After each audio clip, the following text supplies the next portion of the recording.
Halo guys, hari ini kita akan podcastan sama cosplayer profesional Indonesia yaitu Richfield, ya kan? Oke, Richfield, mana orang bentar ya? Baru datang juga nih Richfield nih. Halo. Halo. Halo bro.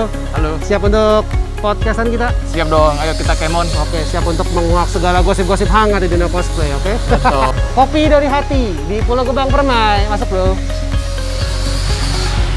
Nah, oke guys, kita masuk. Ya, tempat yang sangat enak ya guys. Halo, Ria. Karena sering kemari, gue jadi udah pada hafal ya orang-orang sini ya. Ria, kali ini kita mau podcastan hari ini dengan Kak Ricci. Oke, weh. Kita pesan minuman dulu lah. Oke. Mungkin bisa dikasih penjelasan tentang kopi dari hati, apa yang the best ke Kak Ricci? Kalau Kak Ricci memang suka minum kopi. Iya, suka kopi. Kalau suka kopi paling kita the bestnya ada hazelnut, vanilla, sama caramel latte. Oh. Kopi avocado gitu. Kopi avocado ya. Ya, boleh deh coba yang avocado. Kopi avocadonya satu. Iya, satu. Ada Oke. lagi? Kalau karena saya biasa suka ngantuk, jadi pesannya es kopi susu aja. Oke ya. Gelaran ya, Bang? Yoi, pokoknya yang mantap-mantap lah biar kita makin semangat ceritanya, oke? Masih fit dong? Harus dong. begadang nih guys. Yap. Jadi oke. Oke Ria, tadi anterin ke meja podcast ya. Nggak pakai lama ya, Ra. Halo Ci. Halo Nobu. Richfield, ya kan? Iya, Lagi-lagi. nama asli gue emang agak susah Nobu. Oh, nama asli? Nama asli Richie gue Rich. tuh pengennya sih. Pengen nih? Nah, tapi nggak cuma nama doang, rekeningnya juga pengennya Amin, begitu. amin. Tapi bener nama Ricci kan, ada Ricci-nya. Nama gue aslinya tuh Richfield. Nama lo aslinya Richfield? Iya. Oh, gua kira itu nama... Itu nama asli, bukan nama nickname. Bukan nama panggung gue, emang nama asli. Gue pribadi baru tahu, nggak tahu dengan kalian. Kenapa gue pakai nama Richfield? Karena orang berpikir itu bukan nama asli. Emang iya? Ini gue baru tahu itu nama asli lo jadinya. Nama asli gue. Oh, gue kira nama asli lo Ricci gitu loh. Ricci apa? Ricci Fernando, Ricci apa? Ricci... Gue nama aslinya Richfield Edward. Kenapa Oke. pakai Richie ya? Karena orang susah ya nyebut Richfield ya. Iya. Pengalaman gue selama sekolah juga, guru-guru itu selalu salah manggil nama gue. Apa? Ada yang refill. Anjir, refill. Isi ulang. Ada yang Richie-fill. Ada yang Richip. Aduh, resip ya. Iya, Mana resip. resip gue? Iya, daripada gue sakit hati terus kan, ya udah Richie aja deh. Nah, gue baru bener-bener ngerasain nama gue dipanggil dengan benar. Itu waktu gue kuliah di Amerika. Ya bule-bule kan tak bisa semua kan. Iya. Field ya. Dan ternyata di Amerika tuh ada kota namanya Richfield juga. Oh, ada kota Richfield. Ada kota Richfield dan itu ada perusahaan oil company-nya, ada high school-nya namanya Richfield. Oh. Ya, terus Jadi di Jepang ada hotel namanya Richfield juga. terkenal gitu ya. Kenal dan dia punya bukan hotel ya, maksudnya Jepang juga punya produk coklat namanya Richfield juga. Kayak pernah denger ya ngomong-ngomong ya, lupa. Tapi ternyata nama gue bukan dari situ. Di mana? Jadi zaman dulu kan, gue kan angkatan zaman dulu nih, 82. Yakin mau ngumbar umur? Gak apa-apa, gue sih yang penting awet muda, Oh. ya kan? Gue sayangnya angka, bro. Gue lebih muda dari dia, bro.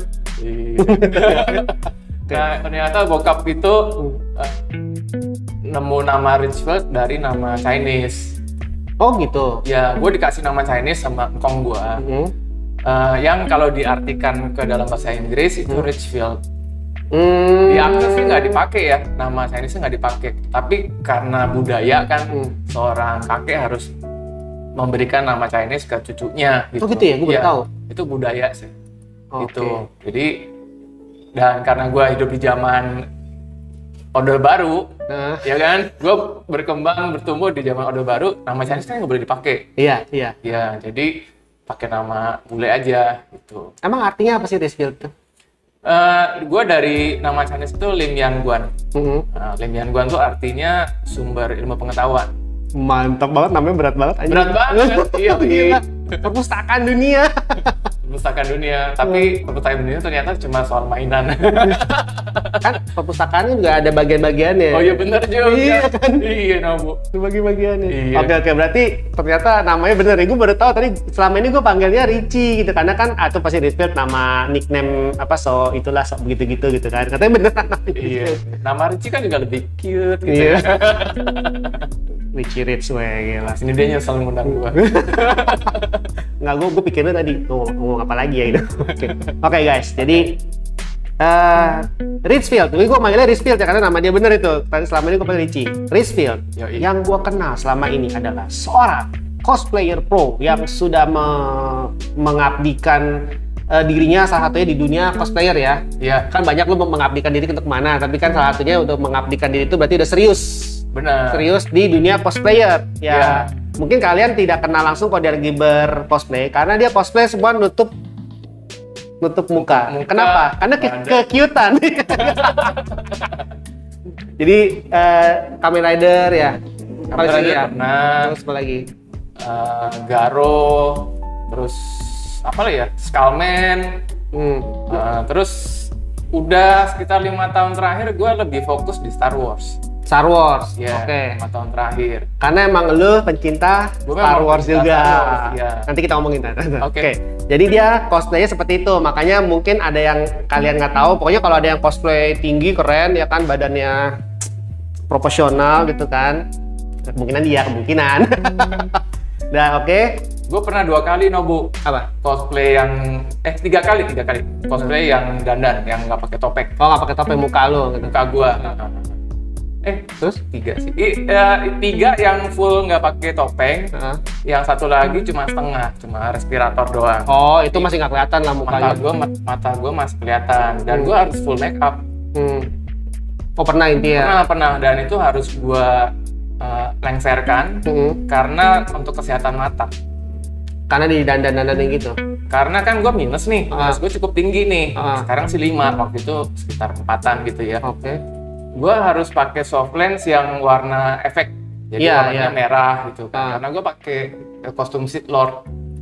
Sith Lord kan matanya merah tuh nggak normal, kayak orang kecolok gitu kan. Nah, karena kalau cuma pakai soft lens efek gue nggak bisa lihat, jadi gue harus pakai soft lens minus. Terus ditimpa soft lens efek. Double. Nah, itu kan nggak boleh. Iya, emang nggak boleh. Bukannya, kalau yang aksesoris gitu nggak ada yang ada plus minus sih ya? Ada. Iya, benar juga. Itu nggak boleh. Jadi setiap abis gua perform pakai cosplay itu, langsung mata tuh rasanya berat banget, Nobu. Iya sih. Ngantuk banget gitu loh. Gue dengernya aja kayak ngeri banget mata lu. Iya, dan gua udah pernah 2 kali soft lens pecah di dalam. Terus, mata lu baik-baik aja? Baik-baik aja. Bahkan ada salah satu yang pecah itu, gue nggak tahu itu ketinggalan di dalam. Jadi pas gue tarik, udah ketarik belum ya gitu. Ngeri sih. Udah jangan ceritain, gue ngilu, gue dengerin. Gue ngilu, gue dengerin ngilu. Udah berapa hari mengeras, keluarnya jadi kayak kristal gitu. Ya puji Tuhan mata gue nggak baret juga sih. Tapi ngeri cuy, gue mata gue kayak ngilu gitu. Gue ngebayangin gelas gitu kan, kena kulit aja udah nyayat di mata. Iya. Udah, cukup. Gue yang kagak kuat dengernya soalnya. Jadi yang itu harus gue lengserin, padahal itu gue cinta banget sama tuh karakter. Namanya Darth Malgus. Nggak bisa pakai topengnya gitu, topeng mukanya dia. Gue pernah awalnya gue pakai topeng silikon. Jadi teman gue, Dr. Cory, dia yang bikinin topeng silikonnya. Terus kenapa dia bisa bikin? Karena dia bikin ini prostetik buat kuping buatan, hidung buatan gitu. Nah, jadi dia ngerti tekniknya untuk bikin silikon mask gitu. Oke. Panas banget. Ya iyalah. Parah, panas banget. Udah jadi gue ngerasain aliran keringet itu dari atas sampai bawah bener-bener. Dan itu nggak nyaman banget. Gue buka kostum, masuk angin langsung. Sauna di dalam yang langsung dibuka kena angin dia. Iya. Terus gue nggak bisa begini terus. Akhirnya gue belajar make up. Karena memang gue backgroundnya adalah seni. Gue kuliahnya di bidang animasi kan. Nah, jadi gue bisa gambar. Nah, muka ini kan seperti kanvas. Iya. Jadi gue bisa gambar juga di muka gue sendiri gitu. Makeup lah ya. Makeup. Ya, dan gue udah tahu teknik makeup gue. Jadi gue paling lama setengah jam lah buat makeup, paling cepat 15 menit. 15 menit bisa tuh? Bisa. Kalah dong cewek. Kalah. Ya, tapi kan gue makeup serem. Oh, oke. Iya. Ya lebih susah kan? Lebih susah yang cewek. Oh, yang cewek ya? Iya. Foundation, ya kan? Oh, gue kira untuk apa eyeliner, eyeshadow, lipstick gitu. Oh, yang itu gue juga bisa. Karena yang karakter tanpa topeng itu, gue ada Tadakatsu Honda, ada Tachibana, itu dari karakter Samurai Warriors 4, sama Lupin. Ya, Lupin the Third ya? Lupin the Third. Itu gue bisa sampai gambar eyeliner, segala macam lah gitu. Sampai teman cewek gue tuh bilang, hebat ya lu, lebih dari cewek. Cewek aja kalau eyeliner lagi dikuasin gitu, suka ngedip-ngedip, lu bisa nggak ngedip sama sekali gitu. Itulah bedanya pro ya kan. Oke, ya pokoknya intinya Richie adalah seorang cosplayer profesional. Kenapa profesional? Karena dia sudah sering muncul di event Toys Fair, event kompetisi cosplay, dan sebagai juri, bener ya?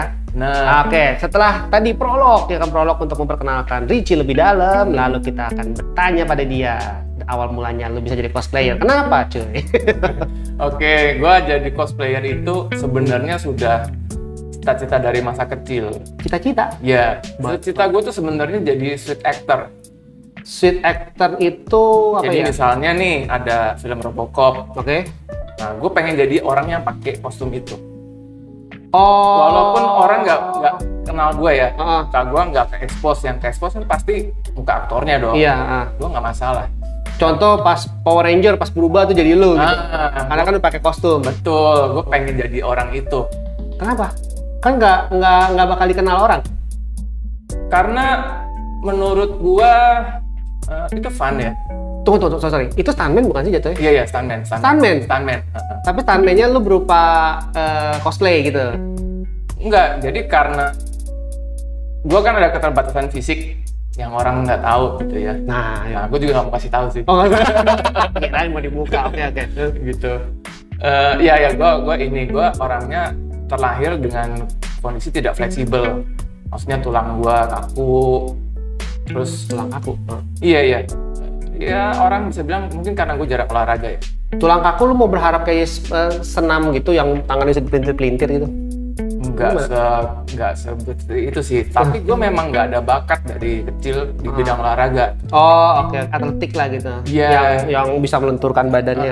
Nggak lentur banget gitu. Kalau lari suka jatuh gitu. Emang keseimbangan gue juga agak terganggu gitu. Oh, oke. Jadi terus gue pakai kacamata dari kelas 3 SD bro. Oh, dari kelas 3 SD? 3 SD udah pakai kacamata. Jadi gue ngerasa ya ada mindernya ada. Terus orang tua gue selalu karena overprotective ya. Ya nggak over sih, tapi protect lah. Karena tahu kondisi badan gue gitu. Jadi nggak pernah mengizinkan gue untuk ikut bela diri. Ya iya sih benar juga. Iya, daripada ntar patah tulang gitu kan. Kali banting tewas. Gitu. Jadi gue nggak bisa mengejar impian gue di bidang stuntman. Shoot actor bahasa keren itu? Iya, shoot actor. Nah, tahun 2006 tepatnya, gue sama 2 teman SMA gue bikin majalah Henshin. Kalau pernah dengar teman-teman majalah Henshin, itu majalah tokusatsu pertama di Indonesia. Ah serius loh? Ya. Kok gue nggak tahu ya? Nggak apa-apa, karena marketing kita emang jelek banget gitu. Ah serius? Iya. Sayang banget ya. Coba udah ada gue waktu itu. Iya.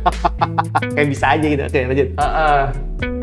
Terus dari situ gue kenal sama sama orang-orang yang ternyata bisa bikin kostum, misalnya Mas Amin, terus Renaldi dari Aceh, ya gue ngelihat itu, wah ternyata orang-orang sini udah bisa bikin kostum keren, dan gue baru tahu tuh ada istilah namanya cosplay. Oke. Ya, walaupun sebelumnya sih udah pernah lihat di internet juga. Oh ada cosplay, ada gini-gini, ada orang-orang yang bisa menghidupkan karakter animasi jadi kenyataan gitu kan. Gue pengen nih gitu. Nah, pada saat majalah Henshin itu ada, terus ketemu komunitas-komunitasnya, ketemu orang-orang yang bisa bikin kostum, ya gue coba. Komunitasnya apa waktu itu? Komunitasnya ada komunitas mainannya, ada komunitas. Oh nggak namanya? Oh, komunitas tokusatsu. Komunitas tokusatsu. Ya. Masih ada sampai sekarang ya kayaknya ya? Masih. Sebenarnya itu bentukan gue juga sih. Oh. Gue yang bikin juga sebenarnya. Oke. Cuma sekarang udah diteruskan oleh penerus-penerusnya. Lu founder berarti? Gue founder. Wow. Tapi lu masih dianggap kan keberadaannya? Nah itu gue nggak tahu. Serius? Iya serius. Gue nggak tahu. Nah, Tuh, guys, kalau lu nonton komunitas tokusatsu iya, tokusatsu Indonesia gitu. Nama disingkatnya Komutoku. Komutoku. Guys, please, this is your founder. Ya kan? Jadi itu minimal kalian perlu tahu aja ya kayak gini. Siapa presiden pertama kita? Insinyur Soekarno. Ya kan? Yeah. Itu adalah fakta gitu ya kan? Ya yang nggak boleh dilupain gitu loh. Walaupun mungkin udah nggak dianggap ya, tapi nggak boleh dilupain. Yeah. Karena gue tadi begitu mendengarnya kayak langsung gue perlu ngomong. Iya. Yeah. Jadi Komutoku tuh awalnya kolom pembaca. Kolom baca. Iya. Jadi kita kan punya majalah selalu punya namanya kolom pembaca. Baca boleh kasih input ke kita, kasih kritik ke kita gitu kan. Nah pada saat majalah Henshin itu harus tutup karena satu dan lain hal, komunitas pembaca yang sudah terbentuk ini kayaknya sayang untuk dibubarin. Iyalah. Ya, terus gue tanya sama salah satu, jadi kan kita ada 3 founder nih. Gue tanya sama salah satu foundernya, komunitas ini enaknya diapain? Terusin aja Ci, gitu. Ya udah, lu yang jadi ketuanya deh, gitu. Gue urus desain-desain sesuai dengan background gue, gitu kan. Terus dia bilang enggak, lu aja yang terusin, gitu. Karena orang-orang taunya lu. Boleh sebutin 3 orang itu? Boleh. Namanya Yandi. Dikenalnya Mustang kalau di gue nggak tahu kenapa Mustang. Kayak kuda kali. Terus yang satu lagi Andika. Oke. Ini 3 ini founder lah waktu SMA. Di PL bro, gue anak PL. Mau di luhur. Cowok semua isinya. Cowok semua. Sedih gue 3 tahun gak ada lihat cewek. Untung masih bener ya sebagai cowok ya. Iya, itu masih bener. Oke. Soalnya zaman itu belum zamannya bro. Apa ya? Belum zamannya itu 4 huruf itu jadi terkenal. 4 huruf jadi terkenal. Iya. Maho. Maho sih udah. Udah. Oke, gue ngerti ya. Itu maksudnya kan? Iya kan. Yang depannya L belakangnya T itu loh. Depannya L belakangnya T. Tengahnya ada B dan G-nya. Oh. Itu kan belum populer saat itu, zaman itu. Iya gitu.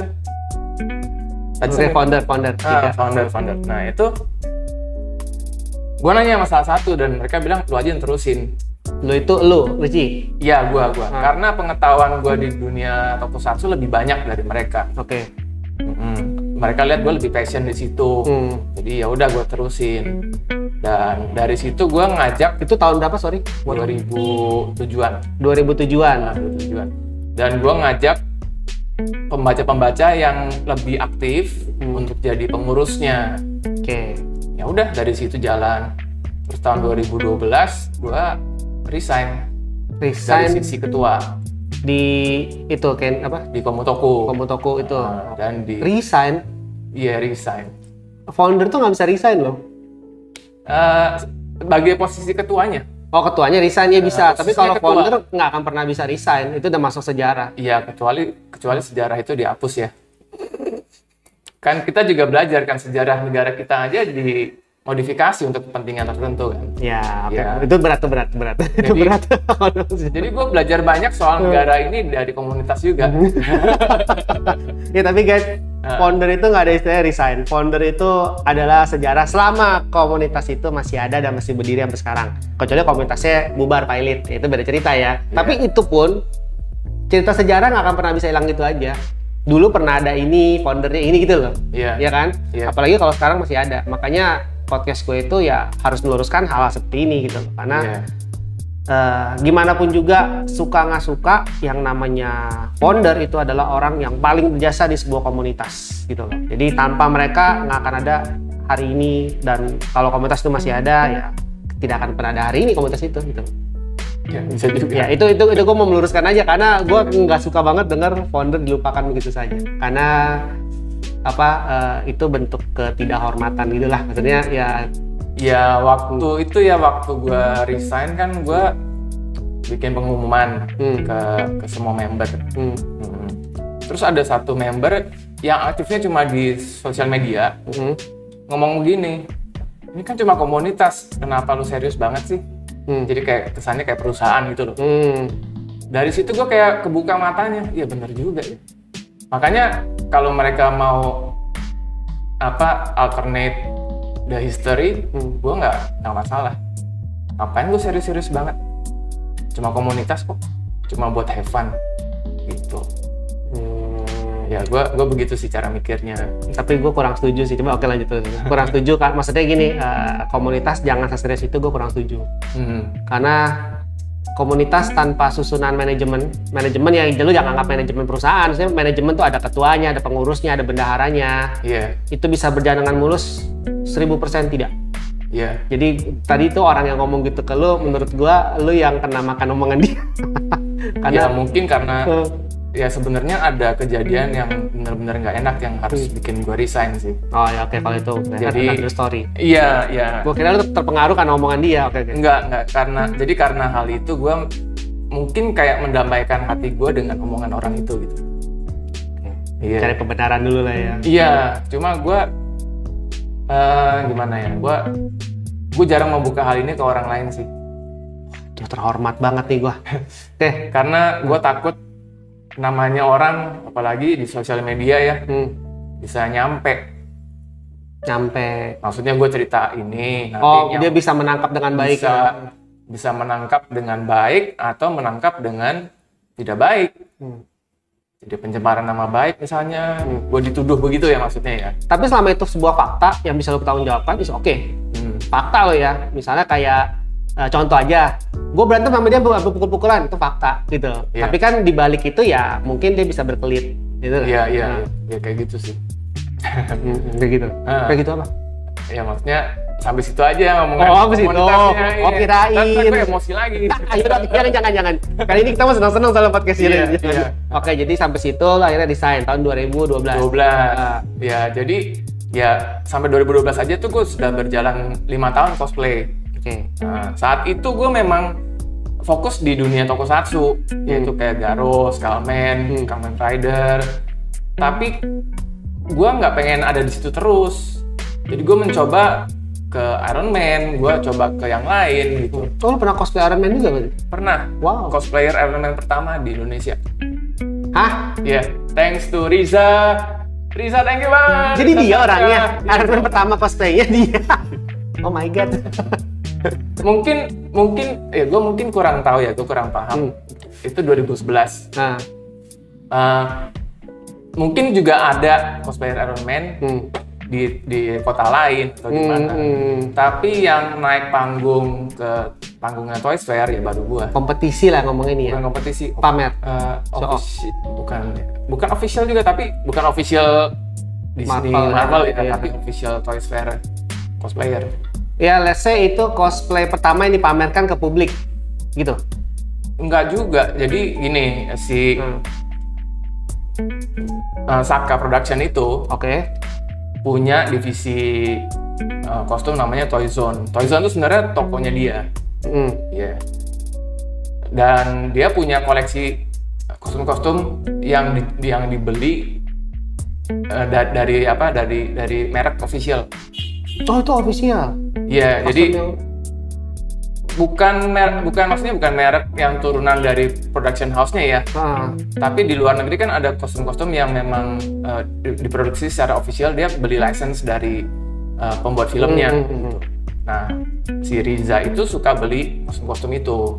Ada Stormtrooper, ada Predator, ada macam-macam, Hellboy gitu kan. Nah, gue sebelumnya gue tuh datang ke acara Toys Fair. Nah ini sekalian introduction gue ke itu ya, ke IO ya. Gue pergi ke cosplay. Berarti tuh bentar, sebelum ke apa introduction itu. Oh iya masih cosplay dulu deh ya. Yang tentang lu ini biar ntar soalnya timeline ntar gak kaduk-kaduk. Iya. Jadi dari dia tuh Iron Man itu adalah kostum yang spesial dibuat oleh Toyzone buat gua. Enggak gini, gua ngelihat makanya gua nggak tahu itu lu. Gua tahu. Gua tahu dan itu nggak tahu lu nggak tahu. Iya. Itu hari ini itu satu kehormatan dari Riza sih. Karena ada histori di situ. Ada historinya. Nah, nanti nyambung ke sesi itu deh. Oke. Berarti lo udah pernah cosplay sampai jadi Iron Man? Iya. Terus gua official cosplay yang lain adalah disponsori Waku Waku Japan. Waduh, mantap dong Waku Waku mah. Jadi Waku Waku Japan itu datang ke Indonesia melalui acara namanya Clash. Ya, Clash gue tahu. Ikut jadi salah satu sponsor. Pas hari itu gue ditunjuk sebagai MC dari acara itu. Dan mereka si Waku Waku ini cari cosplayer ikonik yang sudah dikenal orang untuk cosplayin Lupin. Lupang. Pronouns Lupang. Lupin kan nggak pakai topeng? Ya itu yang itu. Okay. Itu pertama kalinya gue nggak pakai topeng. Oke. Suruh jadi Lupang. Nah, Waku Waku sponsorin semuanya. Beli wignya, bikin jasnya, sepatunya, dasinya, pokoknya semua disponsorin dia. Gitu. Sampai jadi. Dan saat itu gue memang lagi kurus-kurusnya gitu. Jadi pas banget. Lebih kurus dari ini? Lebih kurus dari ini. Ini gue udah kurus menurut gue. Gue udah mencapai 80 kilo. Waktu itu gue sekitar 71, 72. Oh, ini karena dia tinggi kali ya. Oke, selesai aja, Tan. Oke. Nah, begitu udah jadi Lupang.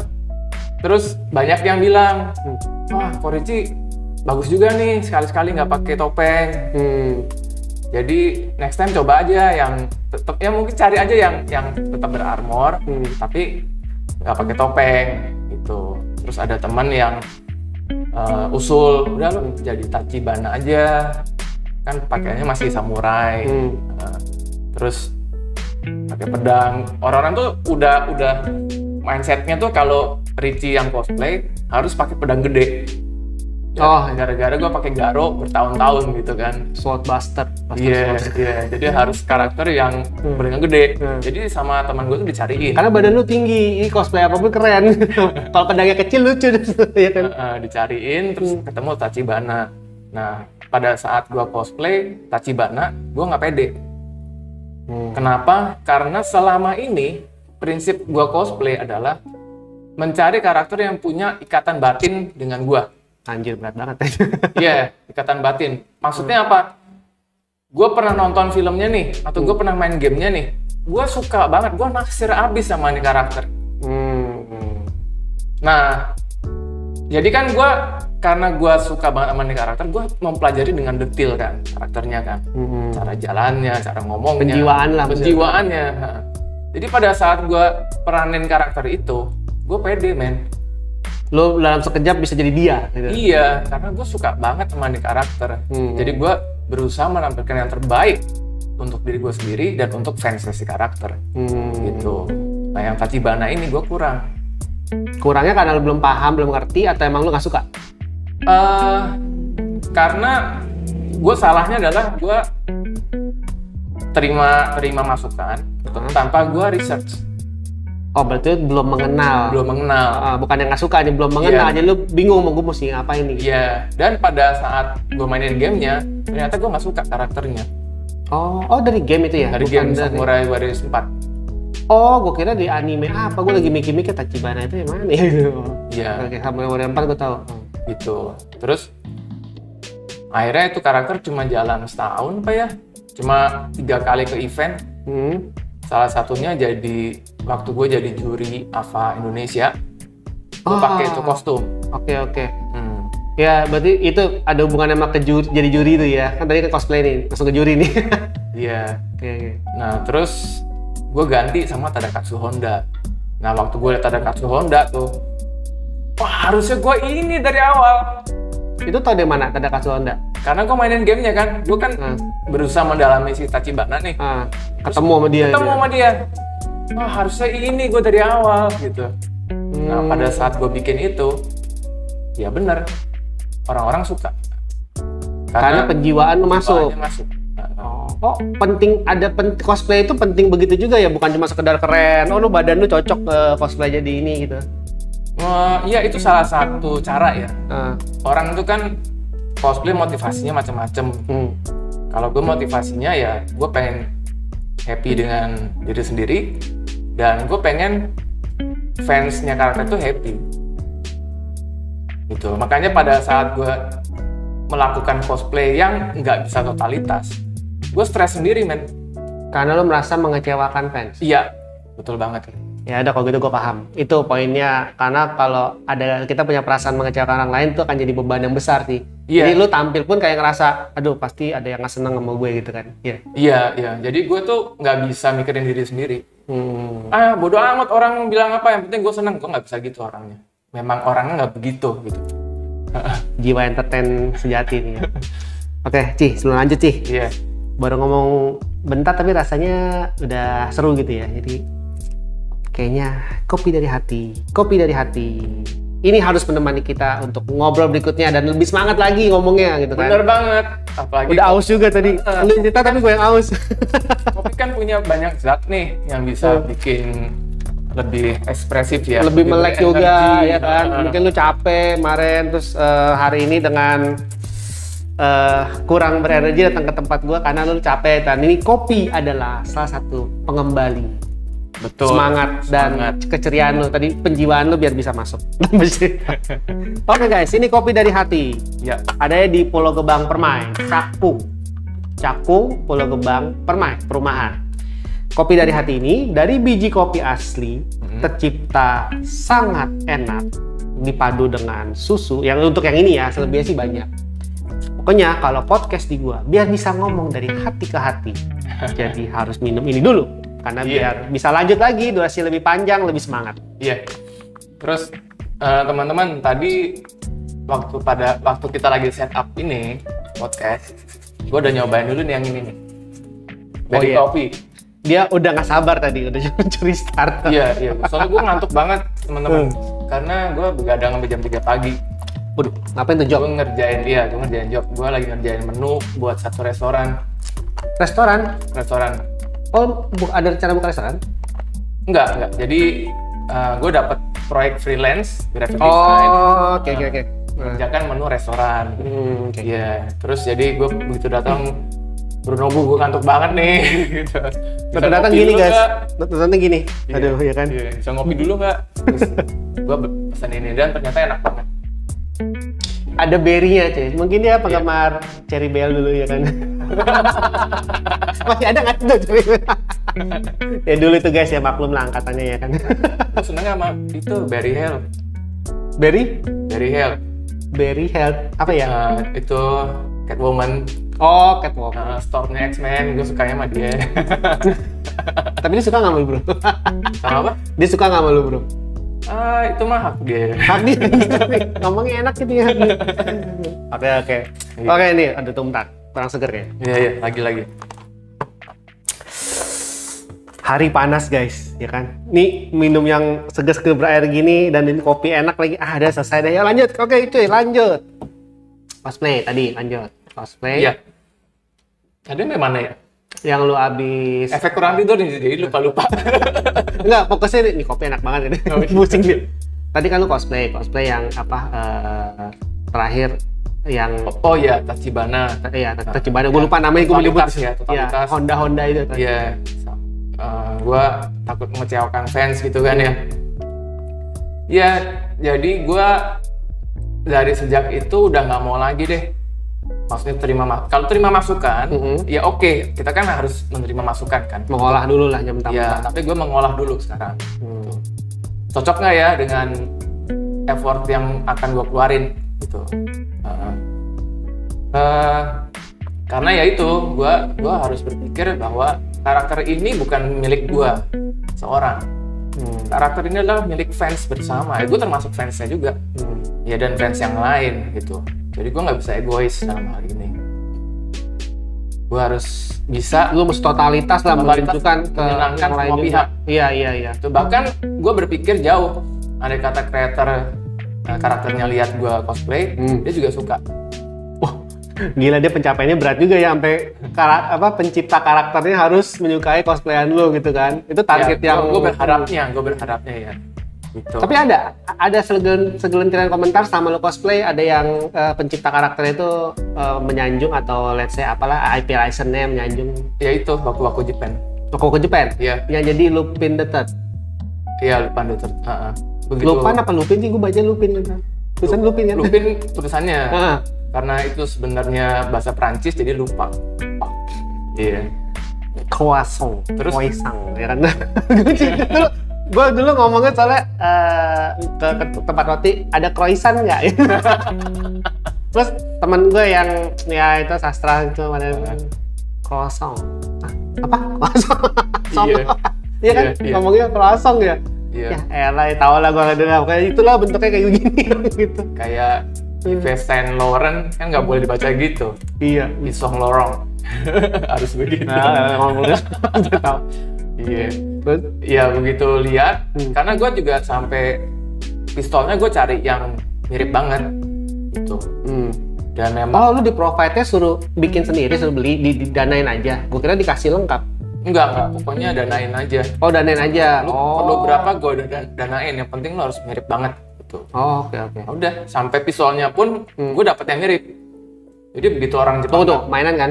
Mainan dong, airsoft. Itu pistol bener. Enggak lah, gue mah tahu gitu-gitu. Lagi MC dia bersek gitu kan. Gue paham gitu-gitu. Tapi bukan ini juga, bukan apa match juga. Match. Oh, korek api. Korek api bukan, soalnya gue nggak ngerokok. Oke. Gue juga nggak dapat bakat duit gitu, jadi enggak. Duit aja. Gitu, jadi orang Jepangnya itu pas prinsipalnya sendiri yang datang ke acara kelas itu. Prinsipal waku-waku. Prinsipalnya waku-waku. Nah, jadi bukan cuma perwakilan waku-waku Indonesia, tapi dari Jepang pun langsung diimpor ke sini gitu. Atau mengekspor diri ke sini gitu. Nah, itu begitu lihat gue langsung gila, ini keren banget. Nggak nyangka orang Indonesia bisa gitu. Nggak nyangka orang Indonesia bisa. Iya. Maksudnya di Jepangnya sendiri itu yang kalau orang Jepang cosplay Lupang ya udah wajar karena kan itu anime memang dari sono. Anime Lupang kan dari Jepang. Dan dia kan dari tahun 70-an. Iya, udah lama itu. Lama. Di Jepang tuh udah legend banget. Iya. Tapi kalau orang Jepang lihat cosplayer Jepang peranin Lupang kan sudah biasa. Tapi ini dia bisa lihat orang lain negara cosplayin Lupang dengan sempurna. Jadi mereka amazed gitu. Lupang itu sebenarnya orang Jepang, bukan kan? Orang Prancis kan? Lupang itu sebenarnya orang Prancis. Orang Jepang bisa cocok cosplayin dia gimana? Karena si orang Jepang itu bikin animasinya, bikin kartunnya. Iya, yang maksudnya tapi kan diperawakan di animasinya itu tetap enggak di Jepang-Jepangin. Di Jepang-Jepangin. Iya, di Jepang-Jepangin. Oh, rambutnya ini kan agak tipis botak, maksudnya rambutnya itu kan yang Lupin itu rambutnya yang ada bewoknya gini terus rambutnya tipis kan, bukan yang berambut lah gitu. Bukan.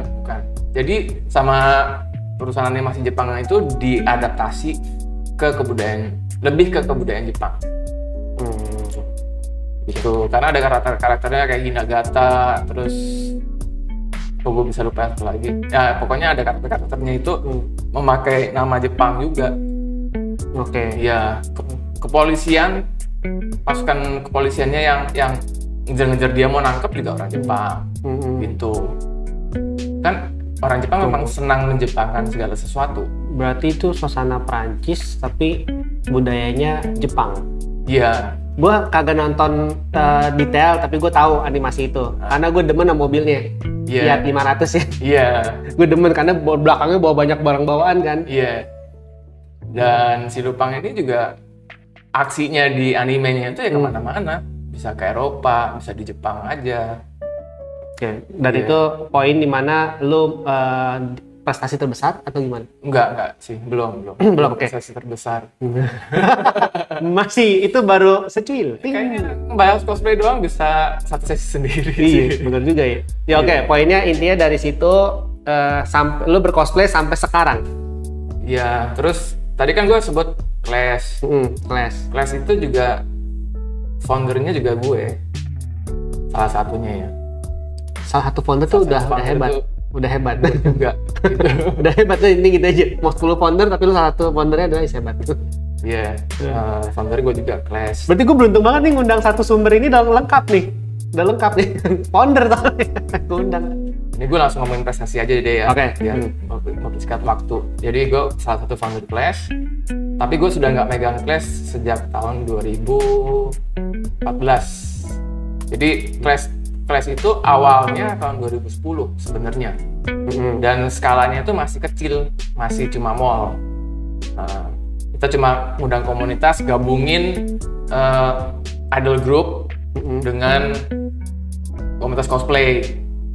Idol group itu yang grup band cewek-cewek itu kan? Iya kan? Band cewek-cewek, terus ada live bandnya yang anime-animean, terus sama cosplay. Kita gabung jadi satu, makanya disebutnya cosplay live action show hybrid. Itu singkatnya dari Clash. Baru tahu sih. Hybridnya itu karena ada beberapa unsur entertainment yang digabungin di situ. Idol, cosplay, dan band. Ya, 3 ini ya. 3 itu. Waktu itu di Fashion Hub Kelapa Gading. Acaranya. Gua sih belum pernah datang, tapi gua tahu. Gua tahu Clash, tapi gua belum datang. Gitu. Iya. Terus tahun 2011 kan gue ikut AVA Singapura sebagai cosplayer. Terus kan gue menang juara 2. Itu udah oke lah, gila. Ya. Waktu itu cuma 5 negara sih yang ikut. 5 negara, satu negara kirim berapa? Satu negara satu perwakilan. Oh, pakai perwakilan. Yeah. Itu lu udah keren lah. Gitu. Perwakilan itu lu. Gue waktu itu sama Subuan. Jadi AVA itu yang ini kompetisi pertama yang gue ikutin yang harus 2 orang pesertanya, dan 2 orang ini harus berinteraksi, entah berantem, entah ngedance, entah apa gitu loh, dengan background belakang yang nampilin video efek. Misalnya gue Goku, di depan gue cuma gini doang, tapi efek di videonya tuh ada kamehamehanya. Iya sih, nanti tahu. Gitu. Nah, itu pengalaman pertama tuh. Nah, pada saat gue pergi ke sana, gue pergi sama Emi Takeya. Emi Takeya itu sekarang bosnya Clash yang sekarang. Nah. Terus kita tuh ke sana juga ada misinya. Kita mau bikin acara seperti ini di Indonesia. Jadi kita tuh nggak cuma itu di Singapura ya? Di Singapura. Kita ke sana tuh nggak cuma have fun, cosplay competition pulang, tapi kita punya misi. Jadi pada saat kita di sana bagi tugas.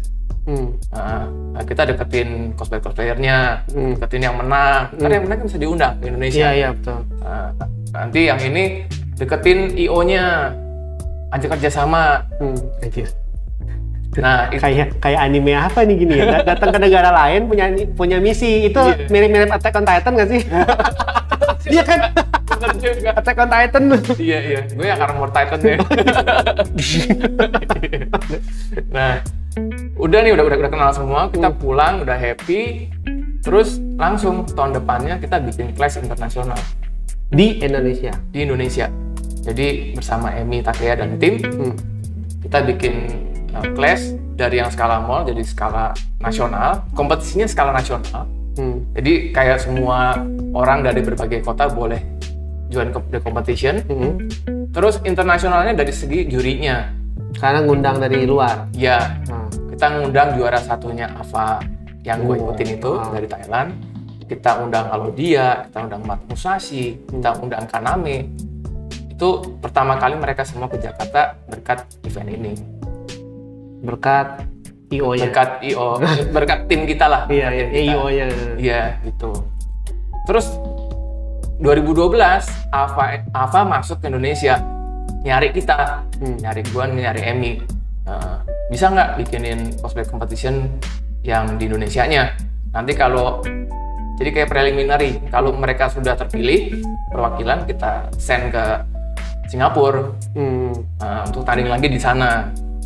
Kalau yang zaman gua kan mereka tuh cuma milih dari foto-foto doang. Fotonya bagus nih, yaudah gue pilih Ricci sama Subuan kirim ke Singapura. Nah kalau sekarang mereka lebih seriusin. Jadi harus ada preliminary dulu di Indonesia, terpilih wakilnya baru dikirim ke sana gitu. Nah, tim gue dan Emi itulah yang pegang cosplaynya. Kompetisi preliminarnya itu kita yang pegang. Nah, terciptalah AVA Indonesia tahun 2012. Karena untuk mendapatkan itu. Ya. Ya itu berkat ngelobi waktu kita jadi peserta. Keren loh, maksudnya gua karena bukan seorang pengamat yang gimana di dunia cosplayer ya, gua hanya tahu gue punya teman-teman hebat di dunia cosplayer, salah satunya ini, dan gua terhormat sekali bisa seorang Richfield itu menerima undangan gue siapa gitu kan, tapi dia mau gitu loh. Jadi gila, YouTuber subscriber di atas 1000, masa gue nggak datang? Ya elah, belum dapat banyak kan ya. Ya pokoknya gue sangat terhormat ya, karena gimana ya, gue dipertemukan oleh orang-orang hebat di dunia cosplayer, dan gue seneng sama dunia cosplayer. Gue menghargai para seniman seperti itu. Tapi gue sendiri merasa tidak pede kalau gue jadi cosplay, karena gue hanya berpikir gue cocok aja Doraemon. Jadi, nah, tapi dengar kisah dia yang apa, dari awal apa tuh tadi namanya majalah apa? Henshin sampai dia bisa yang tadi apa, kompetisi punya misi mulia ke luar negeri untuk menyerang Titan.